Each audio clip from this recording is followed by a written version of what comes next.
Right ఇక bulletin details చూస్తే breaking news చూస్తున్నాం. AP deputy CM Pawan Kalyan పై మదురైలో కేసు నమోదైంది. తమిళనాడు డిప్యూటీ సీఎం ఉదయనిధి స్టాలిన్ ను ఉద్దేశించి పవన్ కళ్యాణ్ చేసిన అనుచిత వ్యాఖ్యలకు గాను మదురైలోని కమిషనరేట్ లో వాంజినాథన్ అనే లాయర్ కంప్లైంట్ ఇచ్చాడు. సనాతన ధర్మంపై ఉదయనిధి స్టాలిన్ చేసిన వ్యాఖ్యలను పవన్ వక్రీకరించారని ఫిర్యాదులో తెలిపారు. వెంటనే అతడిపై చర్యలు తీసుకోవాలని కోరారు.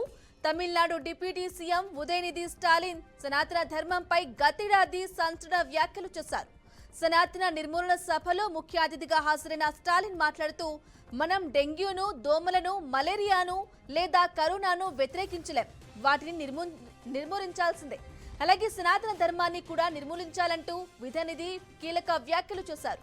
సనాతన అంటే సంస్కృతం నుంచి వచ్చిందని, ఇది సాంఘిక న్యాయం, సమానత్వాలకు, మహిళా సాధికారతకు వ్యతిరేకమని ఉదయనిధి స్టాలిన్ స్పష్టం చేశారు.